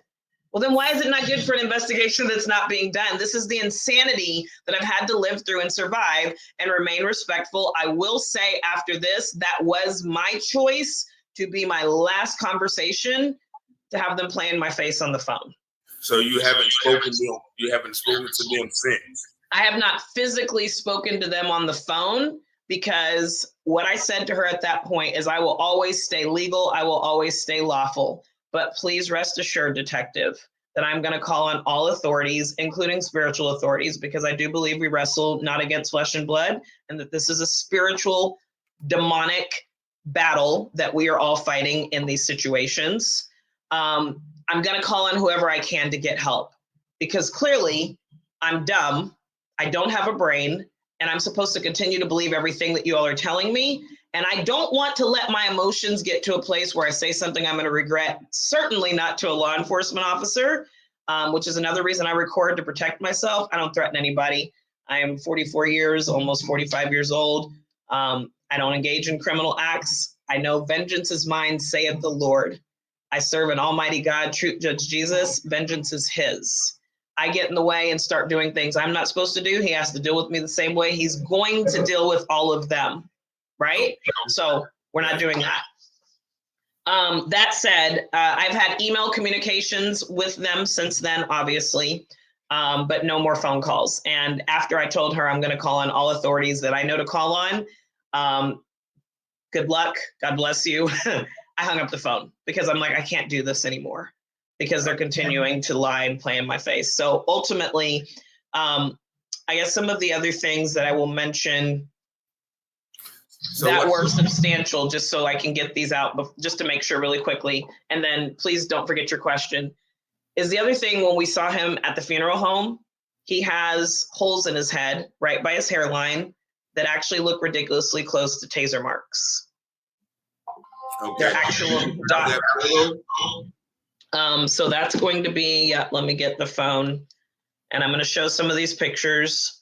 They are not graphic photos. We would pull up words on a random Google search. Now, these were actually, well, I'm not gonna go into all that, but anyways, in the ME report, it's supposed to mention any kind of marks, bruising, anything on the body. And it does not state, sorry, give me a second, y'all. You're fine. It does not state anywhere in the report that there's 3 fresh indentions in his head. And I don't know how they would leave that out.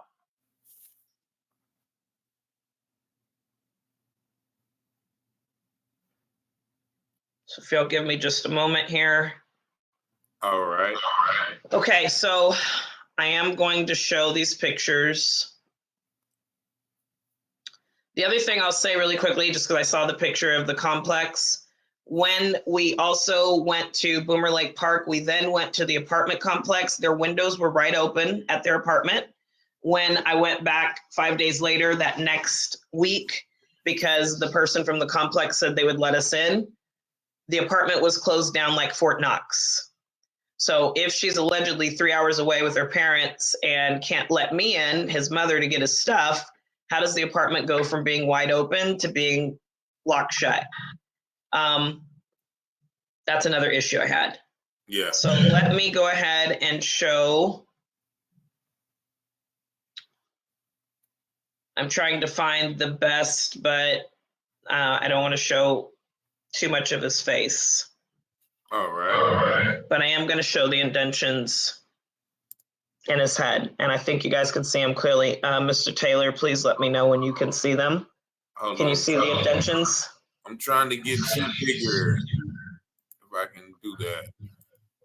It's not letting me do it, but I'm going to take, I have a spotlight on. I'm going to turn that off to maybe get rid of some of the light that's interfering.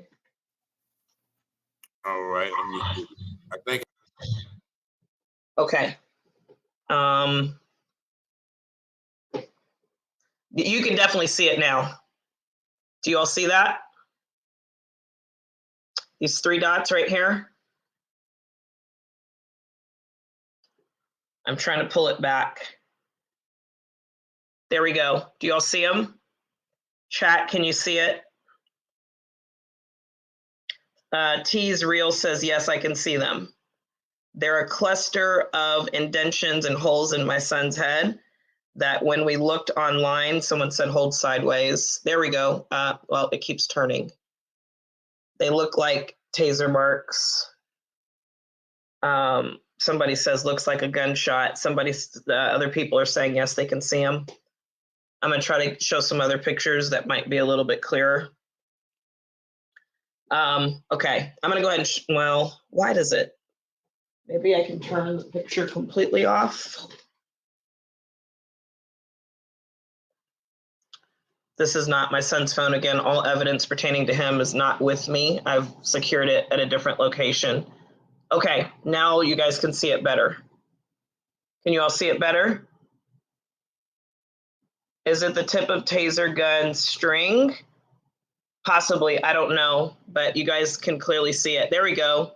When the light went off, I think it got more clear. Can you all see it clearly so we can move on to some other stuff? I don't know, maybe y'all can tell us what does that look like to y'all, but it's not mentioned in the Emmy report at all. Yeah, that was That was very clear. Okay, Yeah. I'm gonna now show, and again, I'm be very sensitive to make sure there's nothing graphic. I will say if anyone that's watching has gone through this with a family member, it might be triggering, maybe look away for just a moment. Again, these are not gonna be bad pictures because I don't want them to have any reason to take this down.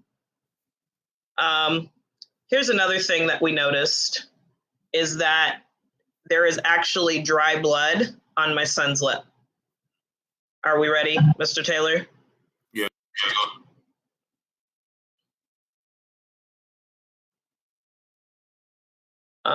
Let's see. I have to get the lighting right so you all can see it. My goodness. I don't know if this is, let me see.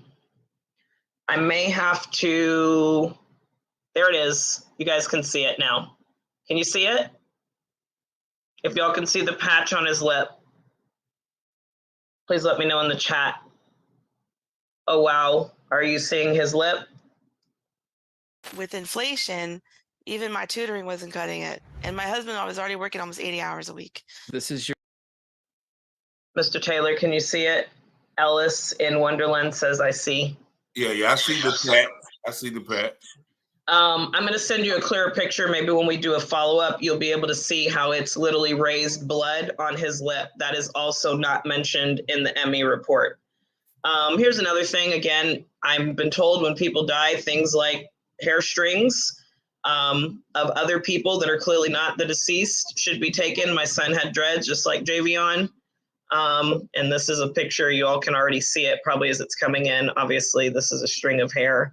Now, they may have assumed, because of his girlfriend, you all can see the hair that is still attached to his hair, but clearly not his hair. Can y'all see it? Could y'all see it? Yeah, we can see it. Hair, okay. All right, so I'm going to show the side of what was supposedly created by the ligature mark. Y'all can see just that line. Can you see it, Mr. Taylor? I can't watch the chat and show it. You see it? Hold on. Okay, there you go. Before it turned again. Do you see it? There it is. This is only on one side of his neck. Can you all see it in the chat? I can't see the chat moving. Yes. Yeah, they can see it. Okay. So this is on one side. So again, the narrative from the lieutenant that says he wrapped it completely around his neck to choke him is not consistent with these marks. And again, I'm not a detective. I don't work with deceased bodies. If I'm wrong, somebody share that. This is another clearer picture. This is the tree again. So there is a slash and an indentation in the tree. Mr. Taylor, if we come back, I might have to just send these to you so you can put them on screen because I don't want to burn too much time trying to show this. But you all can see various different things that, again, if on his body, which they were, this is a really clear picture.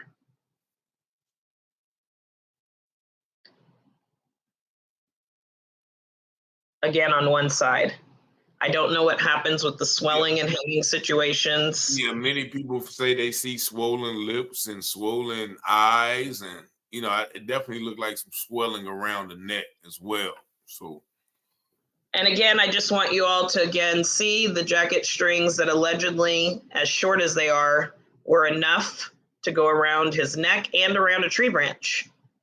I don't know that the string is longer than the tip of my middle finger top to the bottom of my hand, but somehow all of this went around his neck and the tree. That's what I'm supposed to believe. No foul play. Someone asked, did you find blood at the scene? There wasn't any blood at the scene that we saw, just the part to his jacket. And so, yeah. I'll show this one that there's some swelling as well. If y'all can see. Yeah, definitely some swelling around the neck area. That's definitely some swelling. So I want y'all to see the stump that if the detective's version is correct, you'll see 3 prongs. This is not a stable stump to stand on. And again, we did a reenactment with video. One of my sons that was similar in height, he could not stand on it. Can y'all see those 3 stumps? Yeah. That is allegedly what he stood and balanced himself on, allegedly with no glasses, that he still made it to the park and backed himself up in the middle of the night, allegedly with a little bit of alcohol in his system, allegedly after passing himself out peacefully, balancing his body and then keeping his hand around his neck. I don't know where they come up with this stuff, quite frankly. But I think at this point, you all can see where I'm very concerned. So this is what we're going to do, because we are kind of reaching that time threshold. What I want you to do next is before we come on next, kind of get those conversations timestamped so we can play them for the audience and let them see the inconsistencies, and also timestamp the 2 videos that you did so we can kind of see how you're displaying, the evidence and things that you figured out, and also any documents that you want. But what I will do, because I know the audience is asking some questions, if y'all want to engage for about 10 minutes, I'll open the phone lines for you guys to call and ask any questions. Let me put my number up there real quick. The number is right there. So 919-587-7782. If you guys do want to call in real quick. And yes, we can. What is the GoFundMe that you have? I'm sorry. I said GoFundMe, but Fight to Freedom, this is Cash App. Okay. And then Chime is, sorry. Fight to Freedom. Okay. Is the Cash App, yeah. And then the Venmo, if anyone uses Venmo, is First Fight to Freedom Family. Okay, let me see. Ooh, man. Okay. Mr. Taylor, I really appreciate you doing this for myself and all the families. Again, your coverage of the situation everyone in the public chiming in with the Javion McGee case really did provide, as I told Mr. McGee yesterday, the strength to know and be reminded God has not given me a spirit of fear, but of power and love and a sound mind. And the truth is the truth. And if he did this, I feel just like Mr. McGee and Ms. McGee said yesterday, if there was any possibility that with all of this context and even stuff we haven't gotten into that my son actually did this, I am going through mental health counseling. I'm in grief share. I am perfectly capable of processing difficult things. However, everything from the things that I've outlined and showed today to the things we haven't been able to get to, I think most people would agree. It does not sound like a plausible story that he did this to himself. And so what I do want right now, as far as the things that I'm requesting assistance with,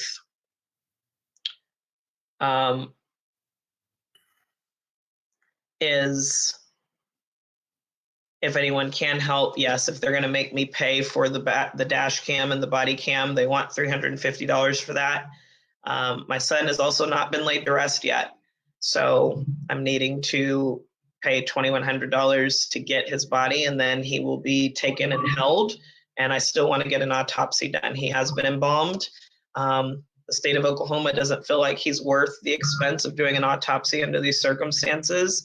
I believe differently. I just want the truth. I don't think that Rusty would be here today if it wasn't for the farmer's dog. He was always a dry kibble dog because that was all we knew growing up. And so I thought the kibble has less preservatives and everything else. And it's actually the exact opposite. A lot of cold issues, digestive issues. He stopped eating the dog food. That's what got me on to looking for alternatives. And once I got to the farmer's dog, those constant, regular issues, I don't have them.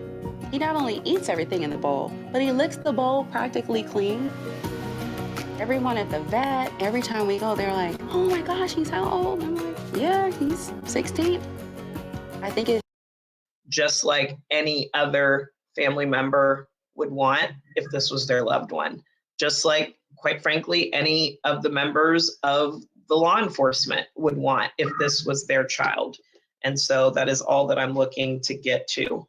And I think that is, that is a good thing. I was just reading in the comments, all these Black men unaliving themselves. Like really, like this is probably like the fifth one that we've covered within the past week.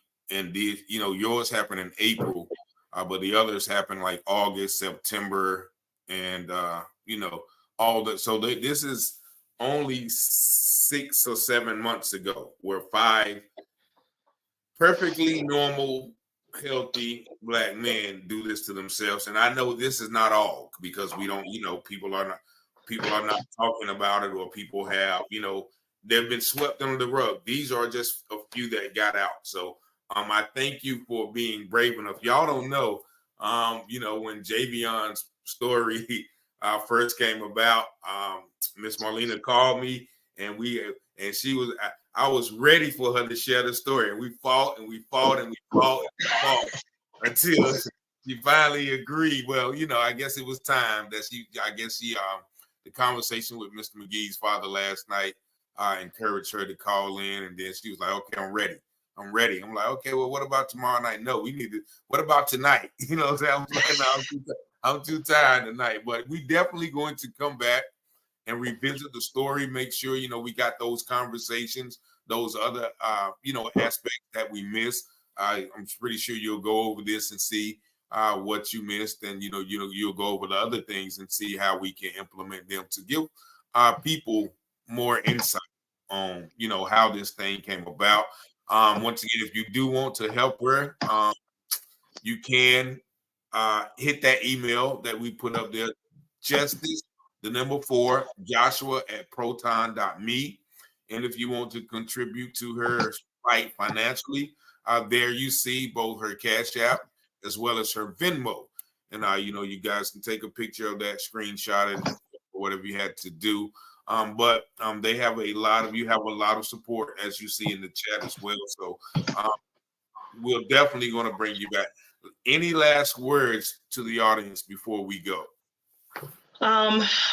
I am basically just asking that really keep the attention alive at this point. Share. I really need people in the Stillwater community to speak up. I feel like people in Henderson have done a really good job doing that. But this is Southern Oklahoma, and the dynamic is very, very different. And so I will also say that I've actually been told that people in Oklahoma are talking and saying they know my son did not kill himself. And so if random people know this, it's difficult for me to understand how the police don't know or don't want to know, right? It's just really difficult. So I would say just continuing to tune in, to share the information. Again, if you can do anything to help, if there's anyone out there that has heard anything where they have additional information, they can read ME reports, or they know what's normal, what's not normal, what's common in investigations, any private investigators, anyone that can assist in any way when this happens. Again, there's not an instruction manual for it. As family, we're just trying to grieve. We're not trying to turn into full-time police investigators and detectives and DAs and people that work with deceased bodies. I'm a mom. I want to be a mom, and I want to grieve my son, and I want to do that knowing the truth in what truly took his life. I don't want continued changing, conflicting stories and narratives and evidence and silence and diversions that don't make any sense. I want the insanity to stop. I do want an autopsy for my son. If anyone knows anyone that does that service, I've reached out to a couple of services.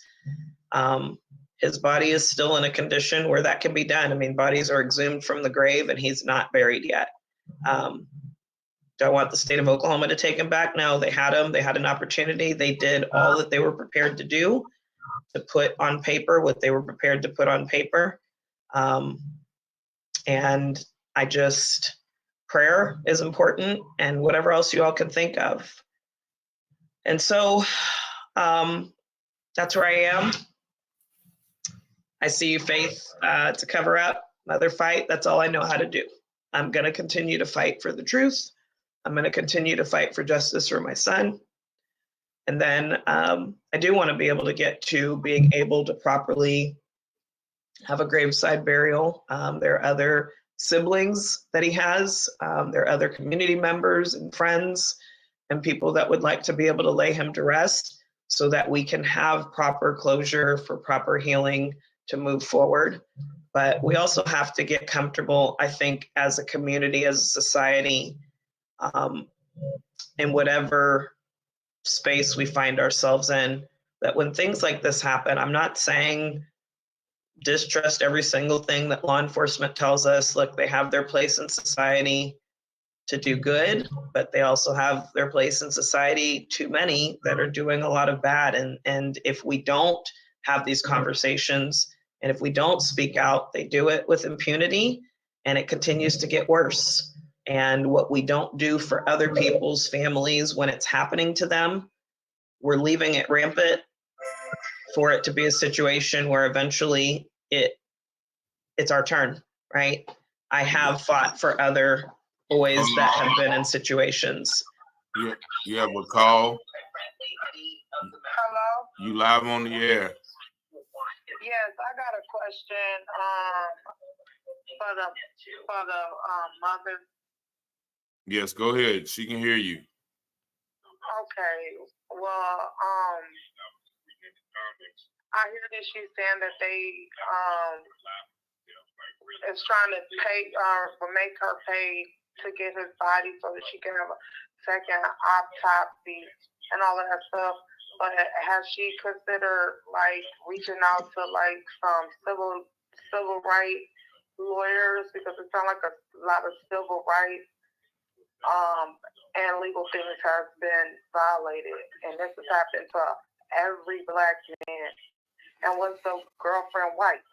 I do want to know that. Yeah, so she already has the body. Have you reached out to any NAACP or any organizations like that? Yeah, in my own case, and yes, and I feel like they all work together. Like this is something they're doing collectively to our Black children. All right. So yeah. All right. Thank you for calling, Mel. Appreciate it. This would be the first autopsy I'm having done. The 2100 is to pay the current funeral home that has been holding his body for 6 months. And so I'm appreciative to them for that, but they are, they're a business, they need to get paid. And then there is another funeral home that, again, they deal with dead bodies. They understand the dynamics of what I'm dealing with in the situation. So they are willing to take his body, hold him until we can get an autopsy done, and then help us lay him to rest much more affordably. His home base was North Texas, and out of 257 counties, this is... You probably know Vistaprint for business cards. Yep. But did you know we also print these?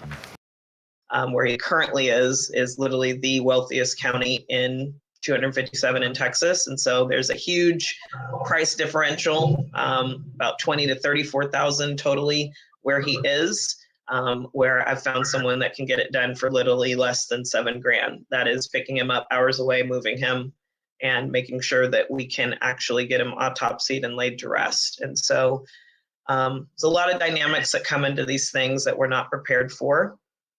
But ultimately,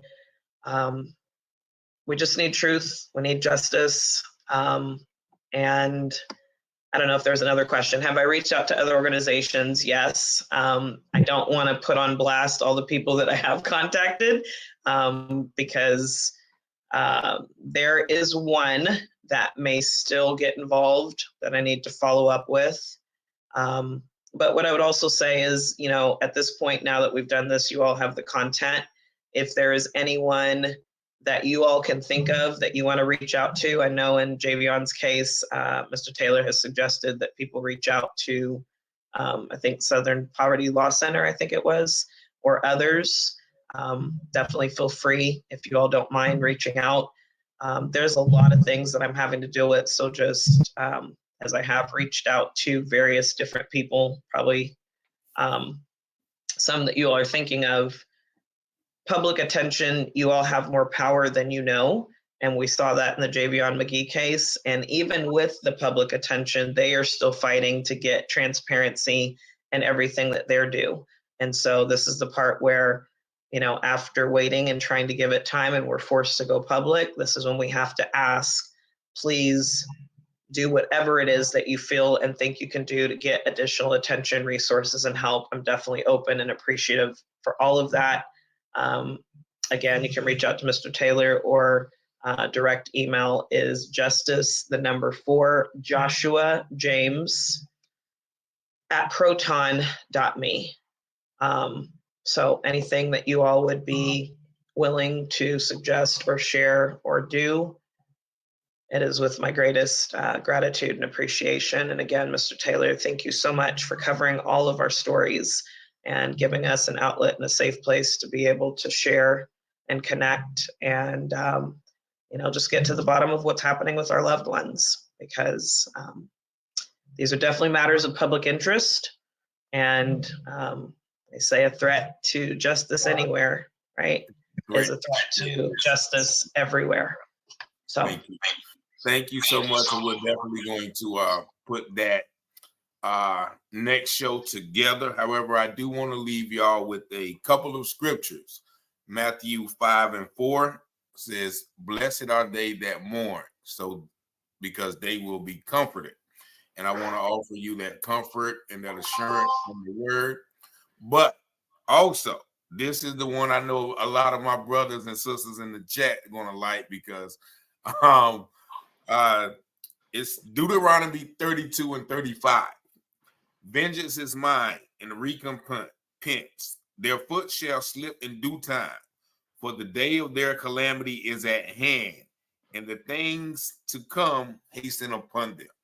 So once again, we are dependent on our most high Savior. We're not, I'm not a turn the other cheek guy myself, but I know, some battles are not mine to fight. We have to let the Most High do his natural duty. But, if it ever comes that time, to physically fight, then, I'm not afraid of that. But you have to be wise. You have to be, the scripture says, be wise as serpents, but gentle as doves. So that's what we got to, realize. I know a lot of people are fed up. A lot of people are tired. A lot of people, mention Black Panthers and a lot of organizations who are ready to take up, armed conflict. But, once again, you have to be very, very, very careful because, you don't want to hinder what God is already about to do, and I believe that. So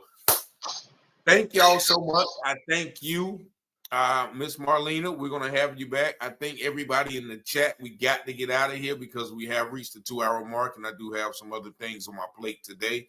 But I certainly thank y'all for tuning in. May God make his face shine upon y'all, be gracious upon y'all. May he lift up his countenance upon y'all and give y'all peace in whatever you do. So I thank you guys so much, and we'll talk later.